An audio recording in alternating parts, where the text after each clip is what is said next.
this is Ranjita from Connects Coaching, and today I'm in conversation with Christine Dixon, the founder of The Ordinary Sacred. Christine started out as an educational therapist, and now she's a Wayfinder life coach, and her work primarily focuses on teaching IFS and running support groups based on IFS and nonviolent communication. Christine is also a nonviolent communication practitioner, and so today in our conversation, we're going to be talking with her about IFS and nonviolent communication, that is internal family systems and nonviolent communications. What are the ways in which they complement each other? Thank you so much for joining me today. I'm so happy to be with you, Ranjita.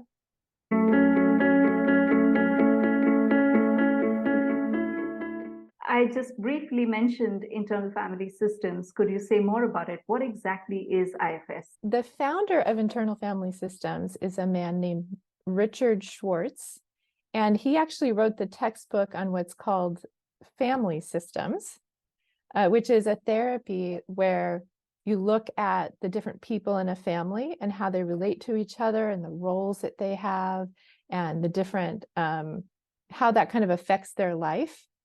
And so he was already studying that, but then he started working with a population of young women who had eating disorders. And he found that just figuring out the family structure didn't actually help them. And so what he says is actually that these clients taught him internal family systems, because they started talking about how they, a part of them felt a lot of pain or a lot of, sadness or something, a big emotion. And so another part would come in and would say, oh, let's just go eat ice cream and cookies and, soothe the pain. But then another part would come in and say, oh, you fat pig, why are you eating all of that food? And so they were kind of describing like there were these little characters or family members inside of them. So he realized that he didn't need to just work on the relationships between people outside of us, but there was also these individual parts inside of us that had relationship with one another.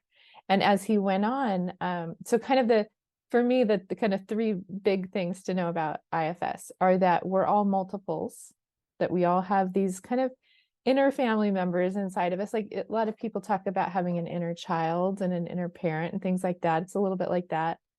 But then also that there are no bad parts. So he found that as he got to know these parts, that they might have a negative impact, right? They might do extreme things like rage out at other people or be really critical on the inside or binge on things, but that they were always doing it for a reason, and they had a protective reason that it helped at least at some point in that person's life. So he found there were no bad parts. And then the third thing is that kind of foundational of IFS is that the healing resource inside of every person is what he calls the self with the capital S. And it's really because just like in family systems, like if he had a teenager in front of him and say there was a father behind him scowling at that teenager, then they wouldn't talk, right? So he would ask the father, can you go outside the room, or can you go out of the line of sight? So he would do the same kind of thing on the inside. He would, like, there would be a part that they were focusing on, maybe a really sad part. And he would say, how do you feel toward it? And they would say, oh, I hate it. I wish it would go away. And he'd be like, oh, that's like the father scowling. Can that part just move to the side? Or maybe there's a fearful part. And he would ask those parts if they could move to the side. And eventually the same part would emerge in every person that had these qualities of just being very calm and compassionate and curious. And, we'll talk about this, but it's like what Marshall Rosenberg says is our natural, how we are naturally when our needs are met, basically, when we're safe, right? So, but this would emerge, and he would ask his clients, what part is that? And they would say, oh, it's not a part. This is just me. This is myself. And at first he thought, well, they must have had a really good attachment with their parents or, a good upbringing. But person after person with really big trauma always had this self if the other protective parts would just make a little bit of room, this self would always come forward. So the hopeful message in IFS is that every person does have this self there, that when their protective parts make space, there it is, right? It's like the sun behind clouds. And that is the resource that can actually go to the wounded parts of us and heal them. So it's really about this secure attachment, this inner relationship inside. So just like nonviolent communication does talk about our relationship with ourselves, but it's a lot of it's focused on the outer relationship with other people. Whereas IFS is a lot more focused on the inside with our relationship with the parts of ourselves.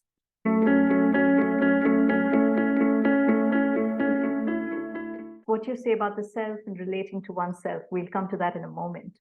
And when you say internal family systems, is it necessarily, the people in our own families that then stay in us as parts, or is it something within us that's being represented as a family within?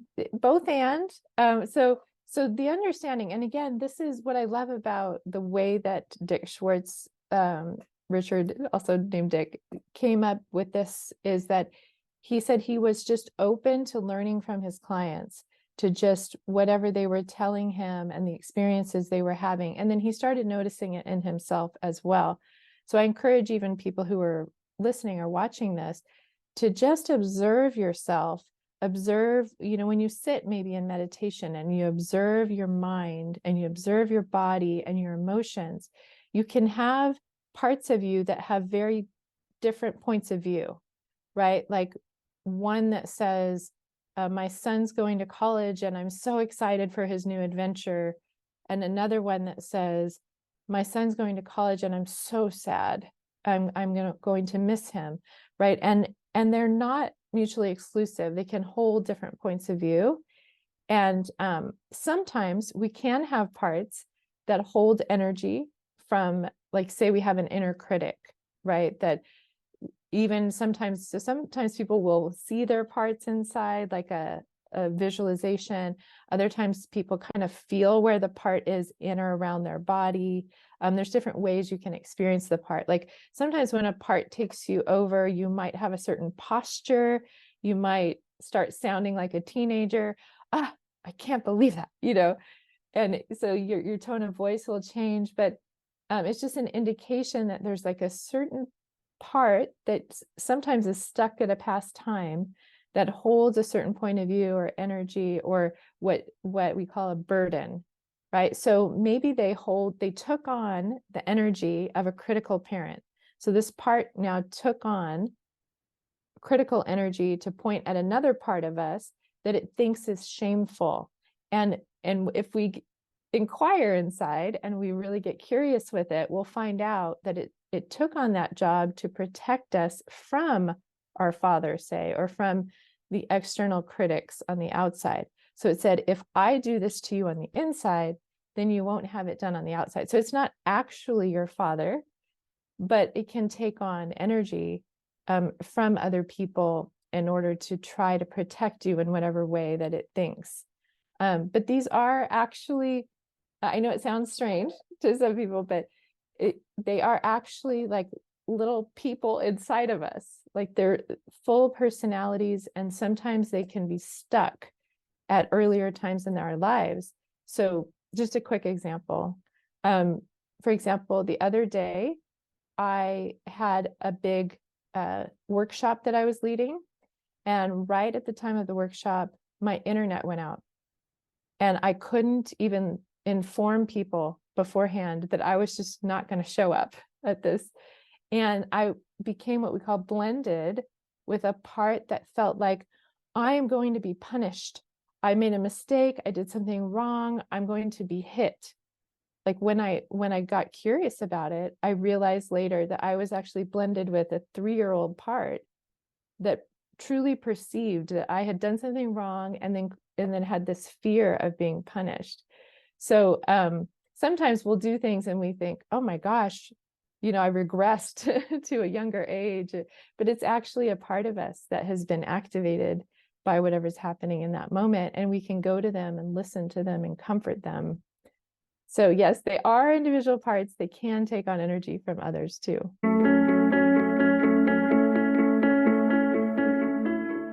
I'm curious now hearing you speak about these parts, about the different kinds of parts that can exist. And I do want to come back to that. But first, I want to share with you, I think the first time I came across internal family systems, I went, what? You mean I have all of these parts against me? Because when we talk about parts, I think often because of pop culture and social media, the main points of reference that we have are, say, something like multiple personality disorder. And most of us would go, I'm not like that. Mm-hmm. Yeah. So how can we understand parts and what they are? Yeah, that's a common response. I think I told you that I usually get one of two responses when I tell people, we're all multiples. They'll say, are you saying I'm crazy? Or they'll say, oh, so you're saying I'm not crazy. So it's, again, like you said, there's a cultural burden that says that this is a pathology. But actually, people who have what used to be called multiple personality and now is called dissociative identity disorder, they just have had such severe trauma that the parts of them are kind of unaware of each other. They've been fragmented. They've been pulled so far apart. But we all have that to some degree. It actually reminds me of this story with Eckhart Tolle. I think he tells at the beginning of his book where he is watching this crazy homeless woman, and she's talking to herself, and he's getting on the subway or something, I don't know, but then he goes into the bathroom, and then he looks in the mirror and he realizes that he's talking to himself about her, right? And he realizes, oh, I'm just like her. I just have basically parts of me that suppress it enough so that I don't appear socially crazy. Yes, it does sound a little out there. And at the same time, I think you talked about a parent whose child is going away to college and how you can hold conflicting or different emotions. So anytime I'm torn, I mean, it's also an English phrase to say a part of me is so excited about this and a part of me is so sad about this or afraid about this. So it does internally, the more I tune into how I'm actually feeling in a situation, when I can notice more than one shade of feeling within me, it starts making some kind of sense. Initially, we think, oh, I'm crazy to think that I have more than one part, but it actually makes us more sane. It actually makes us more accepting, I think, of who we are and who others are. So yeah, in that example, and that was a real life example for me with my son, right? If I thought that I was just a mono mind, I would think I have to choose sides. I have to choose one of those. So either I have to be blended with this part that says, just be happy for him, and suppress, or in IFS, we call it exile, the part that feels sad, to just portray the happiness, right?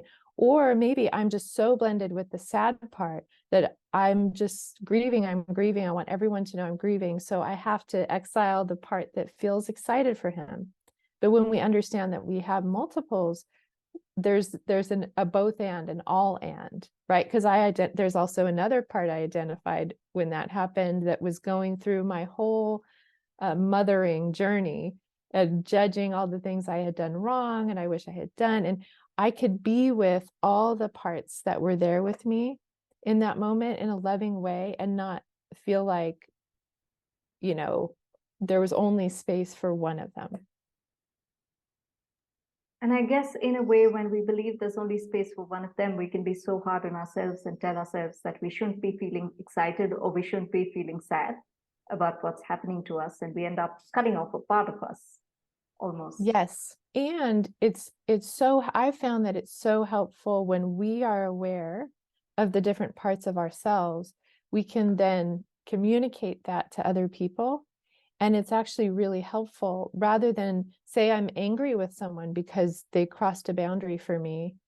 And instead of blending with the angry part and say, I'm so angry at you, right? If I'm aware of the parts of me, I can say to them instead, I realize there's an angry part of me that's feeling really frustrated right now because there's a more vulnerable part underneath that it's protecting. And when you said that, and you know, this relates to nonviolent communication. So when you said this, that part of me felt hurt. And then the angry part like wanted to lash out at you to protect it. So you can kind of explain, we call it speaking for our parts. So we have this vertical relationship where we are aware of our parts, we're listening to them, right? The angry parts need to come out and tell us what our needs are, right?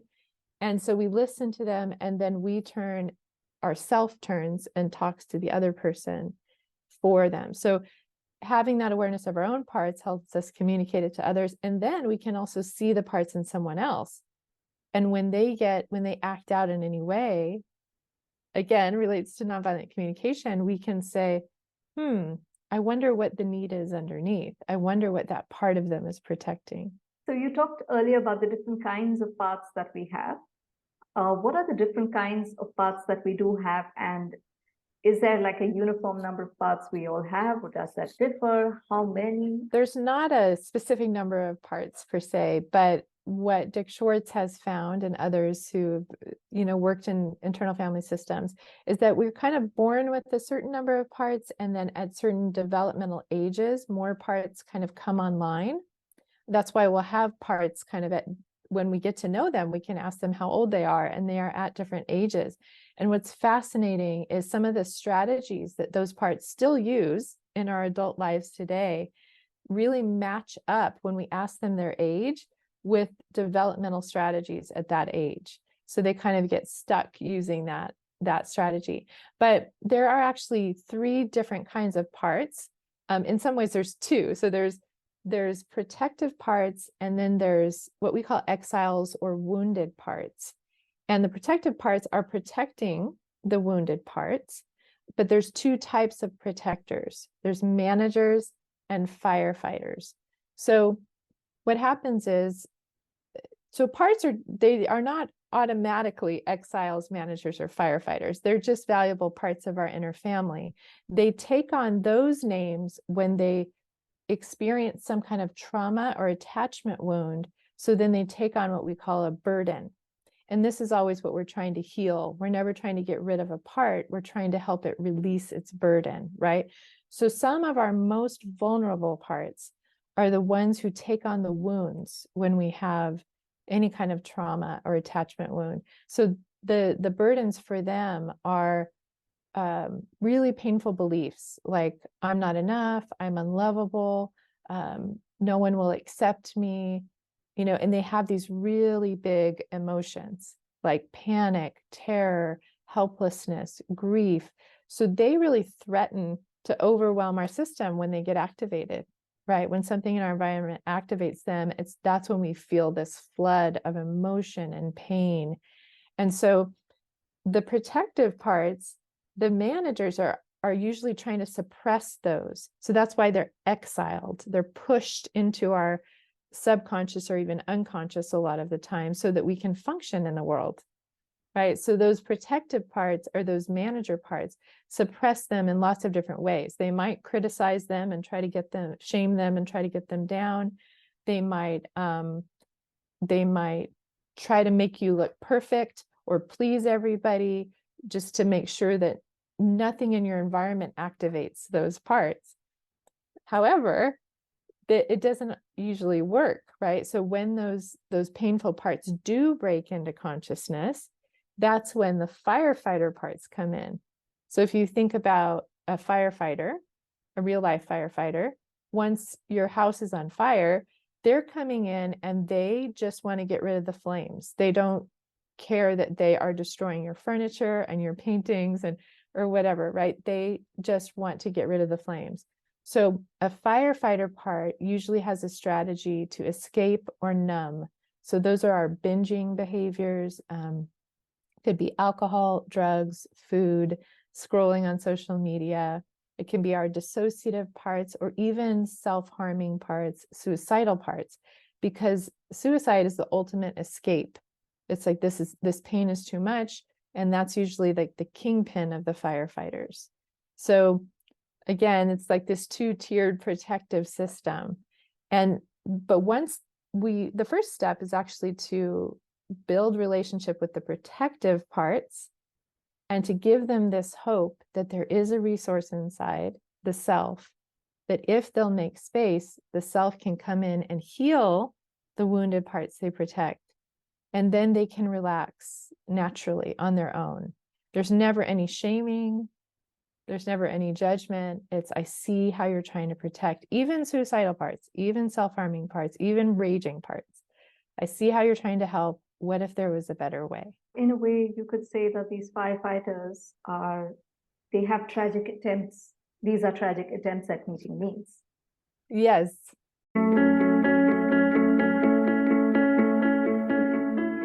And you talked about the self. What is the self in IFS? To me, it's something you experience. So in IFS, we have what are called the 8 C's that describe self. So the self is calm, curious, compassionate, confident, courageous, clear, has clarity, is creative and connected. And again, though, these are words that are just describing an experience that we naturally have when our protective parts that, like you said, are acting out tragically, when they feel safe enough and they give space, this is the self that naturally emerges. So kind of on a spiritual level, if you will, it's who you were before you were born. It's who you will be after you die. Really, the self in me is the same as the self in you, right? When I'm in self, I think it feels very similar to when you're in self, you know, how you feel. It's this wise, loving inner parent energy. And I always tell people, what I want for you is to experience it. And then you're, you know, using all these words to try to describe it, right? They also have the P's. It's persistent, it's patient, it's playful, it's present, you know. But it's really a feeling state. It's what Marshall Rosenberg says is this natural state that we are actually born with, that we're not born bad and sinful, but that we actually have this innate, curious and compassionate self that when our needs are met, will automatically come out.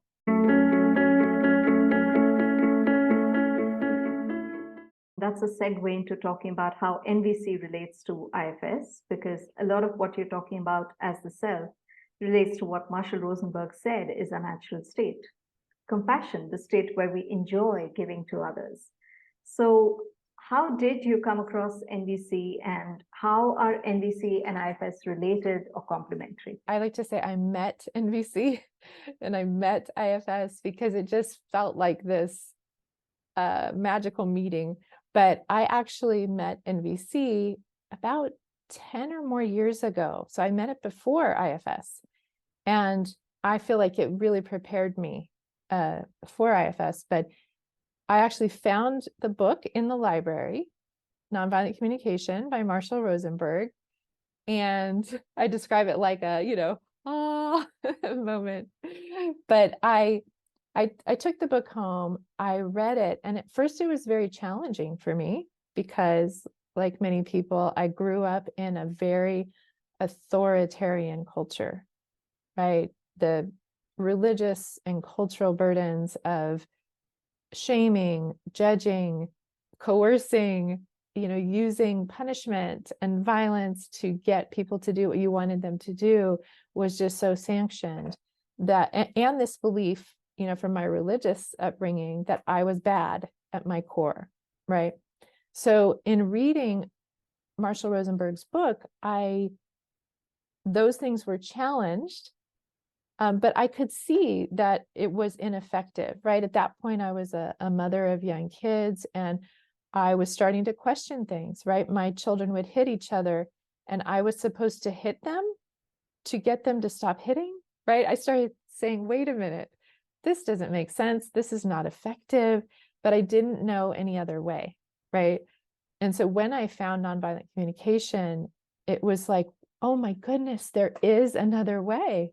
And it's not because it's morally superior. It's effective in creating what I want, in creating relationships that are where we have connection and we have compassion and we can communicate and creatively problem solve and all these things. So Nonviolent Communication is the book that I have read more than any other book. I think I've read it now 9 times, 7 times, and then 2, listened to the audio twice. And then I've done trainings and different things. And when I discovered it, my husband's not a reader, so I had him watch. There's this 3-hour YouTube video of Marshall giving a workshop. My husband watched it and he was on board. And so I had a team now, and we were like, we are going to try this. We're going to experiment with each other, with our kids, and we're going to see if it's really effective. And it was, over and over and over. And I was just so excited about it. I started teaching and making videos, and yeah, it was amazing to me. Again, the experience of it being so effective that I wanted other people to know. And right about that time as well, one of the most important things that Marshall said for me personally, because I have a system that has a lot of inner critics inside of it. So Marshall has a statement where he says, if you cannot bring yourself to have empathy on the person in front of you, you must turn the empathy on yourself first. And so that was kind of the first step of going, I've got to look inside of myself at the parts of me who are suffering and give compassion to them first. So I kind of started this journey of getting curious, and I realize having self energy toward the suffering parts of myself. So if my kids were really upset, or they were fighting and I was upset and I yell at them, right, and then I beat myself up for it, because it was like Marshall gave me this permission, like, it's okay, you're not a bad person, it just means you need to go.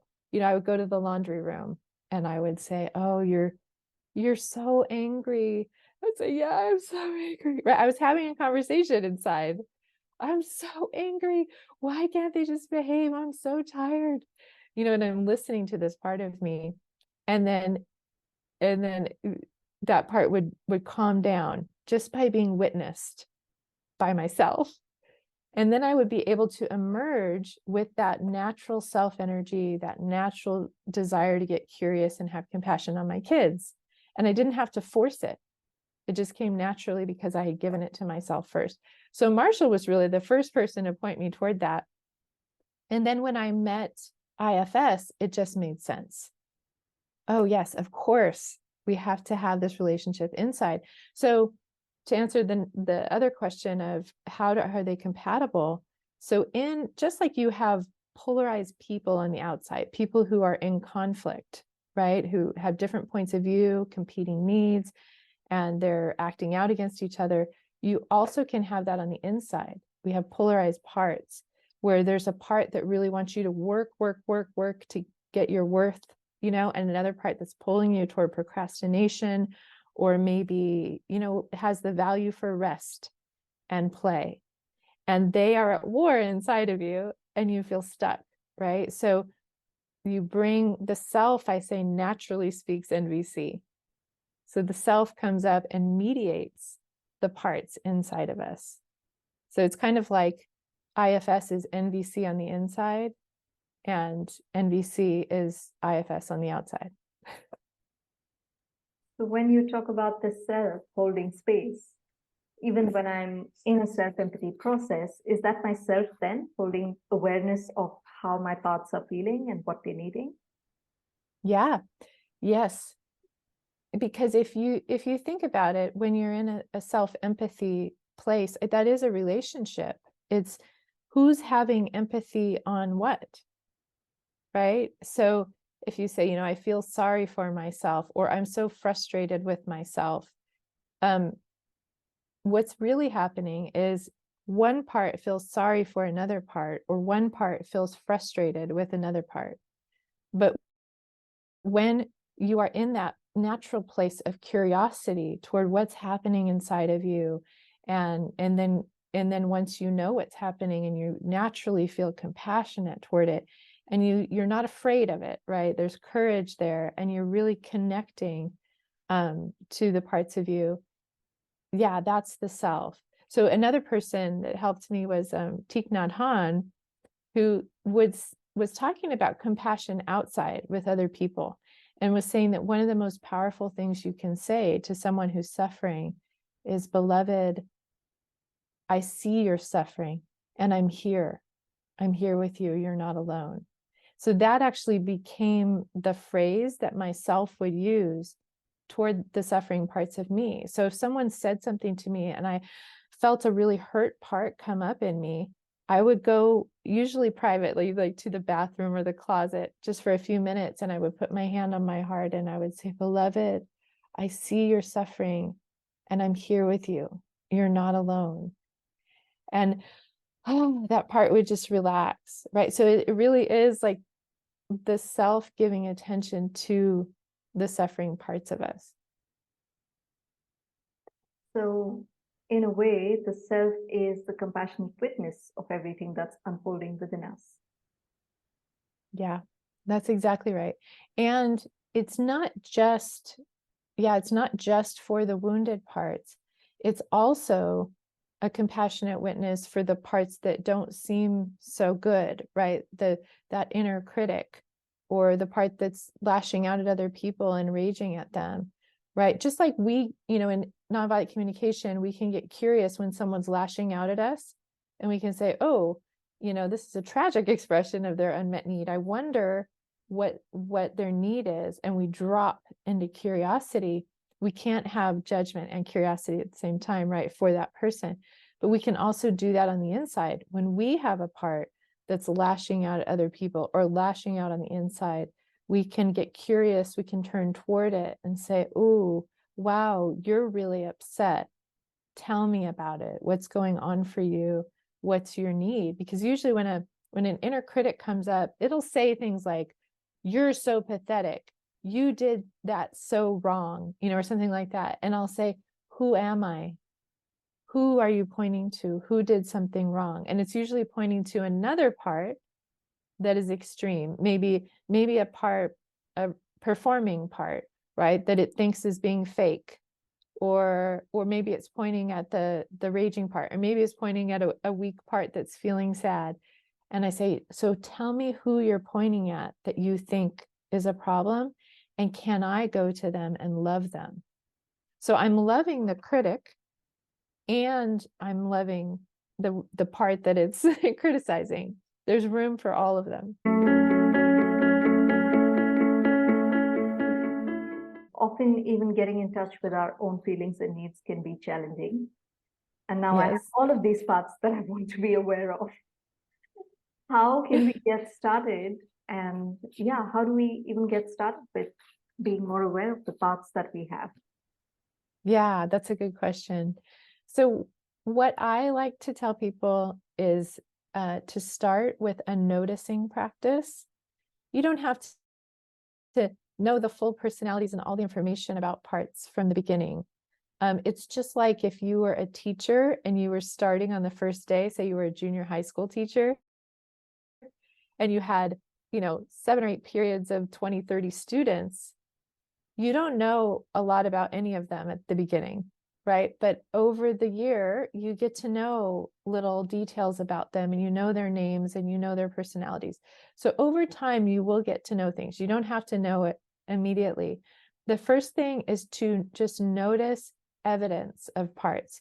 So you might just sit, I say to sit and observe your pets, PET. So you're observing your physical sensations, your emotional energy, and your thoughts. And it can be for 10 seconds. It doesn't have to be very long at all. It's not like you need to sit and meditate for 10 minutes or an hour. So you want to start with as little as your system will let you, because the self, kind of like in nonviolent communication, never steamrolls over parts. It never forces its way. It always says, it offers experiments. It says, can you try this and just see if it works for you or not, right? It's very respectful. So often people's systems are not used to, like, those protective parts don't want you to go inside and know what's happening in there. So they have to experience that you can notice without judgment, right? That you can notice, there's a pain in my neck. That's so interesting. I can be with it and not have to change it, not have to fix it. And there might be a fixing part I notice in my head that goes, oh my gosh, what's wrong with me? And I can notice that. Oh, and I notice you also. And another part that says, no, stop trying to fix. We're just supposed to be non-judgmental here, right? And like, there's this whole dialogue going on about the pain in my neck. And there's anxious parts about it and fix it parts and judgmental parts. And I can just observe it and say, oh, I see you, and I see you, and I see you. And if you start with 10 seconds and your system gets used to that, like it can be, you can set a timer or whenever, then what I have found is eventually your system begins to crave it. At different times when parts are really big, it says, ooh, yeah, it actually feels really good to turn toward it and listen to it for a little bit. Can we just turn toward it for 10 seconds? And I'll even tell the parts that are afraid of being overwhelmed, I'll say, I'm going to set a timer and we'll feel what's alive in us. And then you can come in and stop it, right? This is not all day long that we're going to do this. But just to start, just a little. And in a way, the way you're describing it, it's not very different from inviting children into experimenting with something that they're unfamiliar with. Yes. It's so much like that. It is that. It's the way we're interacting with children on the outside, in conscious parenting is the same way we're interacting on the inside. I tell people all the time to learn about and study conscious parenting, because everyone is a parent. Everyone is parenting these inner children inside of themselves. So it's just like if I were at the stove cooking dinner and my child were to come and say, mommy, mommy, mommy, mommy, mommy, mommy, mommy, mommy, mommy, mommy, right? And I keep pushing, no, get away. I'm making dinner, right? But if I were to just turn off the burner, get down at their level and say yes, and they say, look at my drawing. And I say, oh, it's so wonderful. And then they run away, right? Or, oh, I got hurt. I have an owie. Can you kiss it? And then I do. And then they run away. It's the same thing with like these inner children that are like tugging at us. It's like a little sense of discomfort or sadness or anxiety, right? They're tugging and tugging at us. And if we keep turning away from them, they actually get bigger and louder. But if we just experiment with turning toward and saying, tell me about it. I remember Martha Beck, who was my, just a quick story about this, who was my mentor. I asked her, what do I do in the middle of the night when I'm woken up with panic and anxiety? And she said, it's going to sound crazy to you, but just try it. Try turning toward the panic and the anxiety and say, you have permission to get bigger. Tell me everything. Because the one who gives permission is bigger still. And so I remember trying it, just feeling this panic feeling, turning toward it, saying, you have permission to get bigger. And it went, I do. And it just relaxed. And so in that relationship, it's like these little children, then they're like, oh, I'm not alone. You're with me. There's an adult here. I guess a lot like our feelings and needs, they just want to be heard more than anything else. Yeah, I always say that what every person and part, all any person or part ever wants is to be seen and heard and valued. And yeah, it's exactly like that. I think when we are turning toward our feelings and needs, we are turning toward our parts. That's what we're doing. And so the added component to IFS is that in any given moment, we can have competing or differing feelings and needs in one moment, and that we can actually make space for all of them. I have actually found that when I am the most activated, when I go through the 9 universal needs that Manfred Maxneff has, when I go through them, when I'm the most activated, I'm checking off a lot of them. It's like, oh, there's a lot of parts with a lot of unmet needs right now. Right. And so that's why my system is so activated. But getting curious about that. And then as the adult self, you can ask those parts, you know, what do you need? And let's make a plan to meet those needs. With all of these parts, how does it help us to know and to understand them? You know, when we have self-awareness, right? When we are aware of the parts that are inside of us, then they're not running the show anymore, right? It's kind of like what's unconscious in us usually ends up running the show. It's like the rudder of the ship. But when we turn consciousness toward it and we are aware of it, and it's this loving consciousness, right? It's I'm listening to you. We turn inside, we listen to the parts, and then we can, in IFS, we say we lead a self-led life where it's not, so the self doesn't ever suppress parts. That's other protective parts that will do that. It lets them come up. We might actually feel more, right? Well, we listen to our sadness. It's just like NVC, right? We're letting our emotions tell us what their unmet needs are so that we can then go out in the world and advocate for them to other people. Like I was saying earlier, we can speak for our parts, and then people respond better to that.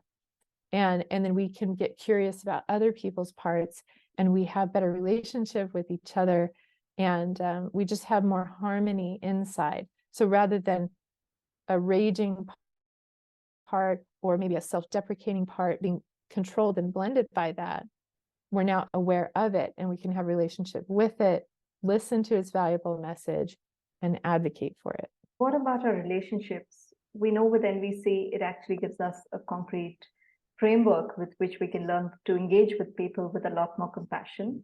How does IFS help when we take it out into our relationships?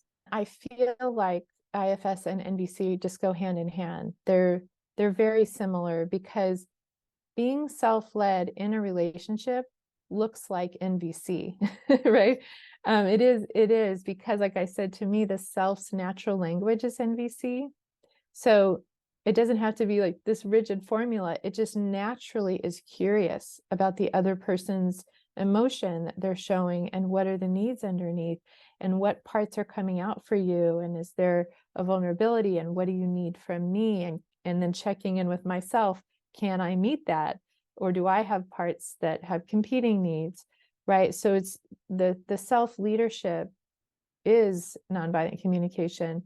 But I think in IFS, there's maybe even more of an emphasis on first that vertical relationship within ourselves. So there might be a little more time like spent, not that there's not an NVC. To me, they're the same. They're saying the same thing in different ways. But there's a lot of really turning the spotlight of that self energy on the inside first, to really get familiar with the parts of us so that they're securely attached with us. And that's what makes us even capable, I think, of using NVC naturally with other people.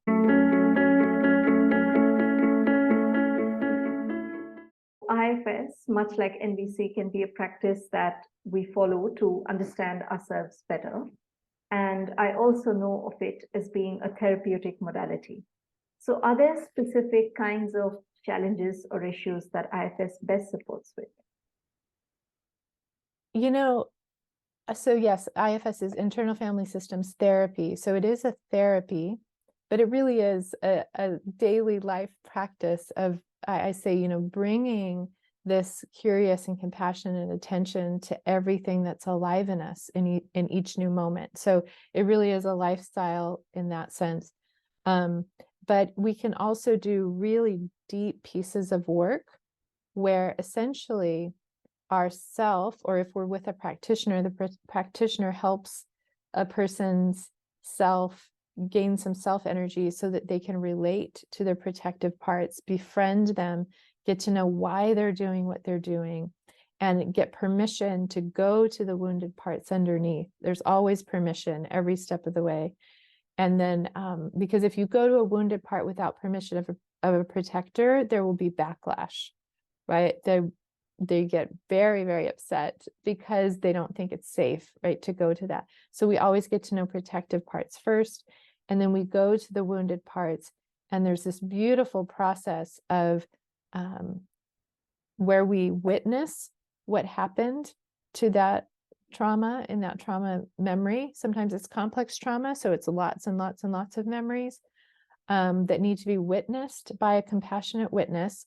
And this is inside the self of the person, witnesses what happened and really lets that part know, I get it, because they do. And then they do reparenting or redoing, where they go into that moment and they give that part what they needed in that moment. Sometimes it's advocating, or taking them away from a perpetrator, but they redo the whole moment. And once that part feels securely connected to self, they can retrieve them. They bring them out of the trauma moment into the present, and then they can unburden those really painful beliefs and emotions that they've been holding on to. And then what happens in the real world is that people find that they're not as reactive anymore, right? So something in their environment can happen and they don't feel the same explosive reaction because that part is no longer stuck in that vulnerable place and it has secure attachment with their self. So they can take more risks in life. But it really does apply to everything. It's used with addiction. It's used with eating disorders. It's used in any kind of relationship difficulty. It's used with parenting.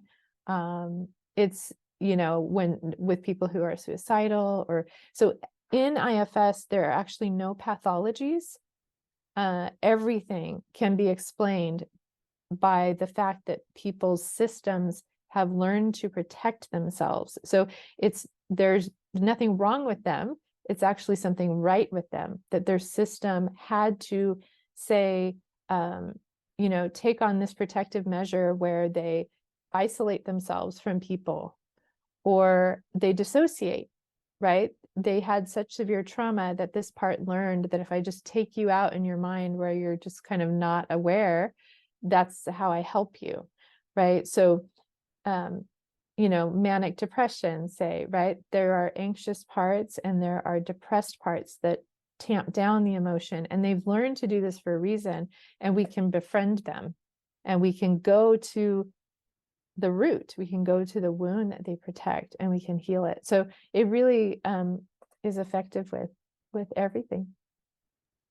And what I'm getting is that rather than pathologizing something and saying, this is what you have, it's a gentler approach of saying, there was a reason why a part of you did what it did.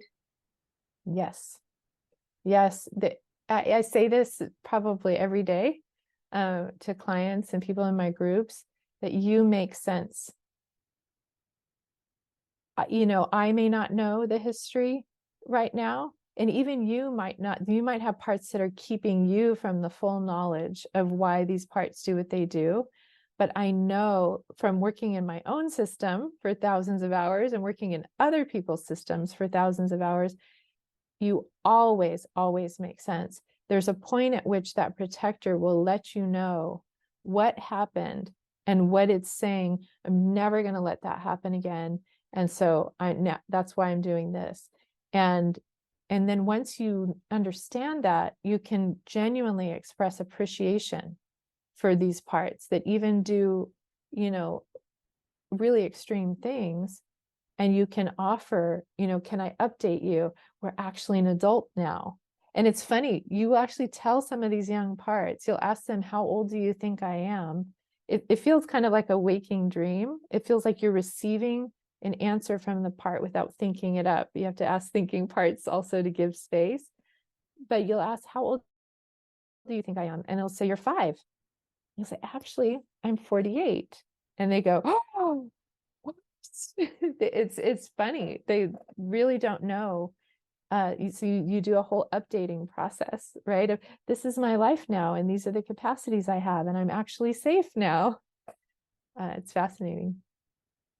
A lot of what you're sharing for me has parallels with Sarah Payton's work on resonant healing, and especially talking about parts of us that experience some sort of something traumatic. And so part of us is frozen, and the only way to integrate them and to bring them is to really acknowledge what they were experiencing, to listen for what their experience has been. And I'm seeing so many parallels here in what you're sharing. Also that, in order for us to be able to release our limiting beliefs, it's first important to acknowledge why they needed to be made up in the first place, why part of us thought it was so important to have them in the first place. Yeah, that's very true. Yeah, often when you go in and you realize that this part, was 3 years old when it took on the belief, I'm a burden, I'm a problem, right? But it had to take that on because the alternative was my parent is incapable of caring for me. And that was too difficult to accept because it essentially means death, right? So in order to protect myself, I have to believe that I'm the problem. And so then I have to try to fix it, right? Yeah, you go back and you realize, oh, you make sense. I'll make sure to put the links in the description for anyone who's watching it. If you'd like to know more about Christine's offerings, please click on the link in the description to get a look. Yeah, so for maybe practitioners of NVC who want to get started, what's something super simple they can start with, even before they start reading the book, perhaps something to explore their own paths? I would just get curious, about what you sometimes it can help to have a topic, right? Maybe get a piece of paper, draw a circle. Like in our group this week, we might put the topic of, what's happening in the world in Israel right now, or like something that's going to activate a lot of parts of us, right? So you might put a topic. I say you're putting it on the table, and then you're asking every part of you that has an opinion about it or a reaction to it to speak up. And then you might just write around the circle all the different things, and there's no censoring. You might notice a part that wants to censor, and you can write that down. But just to start, I say getting your brain on paper so that you can be the one that says, I can hold all of this at once, right? I have this whole committee in my mind. And then if you want, you can go one by one to each of the things that you wrote down. And again, you can do your pets. You can notice what's happening in your body, what's happening emotionally for you and your nervous system, and then your thoughts. And you can go one by one and say, is there anything more you want me to know about your perspective or what's going on for you? It's such an open-ended question, but I found that parts will start talking often. I'll just say, what do you want me to know?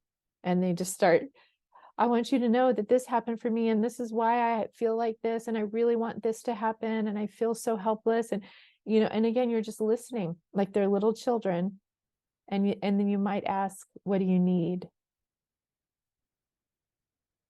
Thank you, and I'm going to be sure to try that out sometime soon.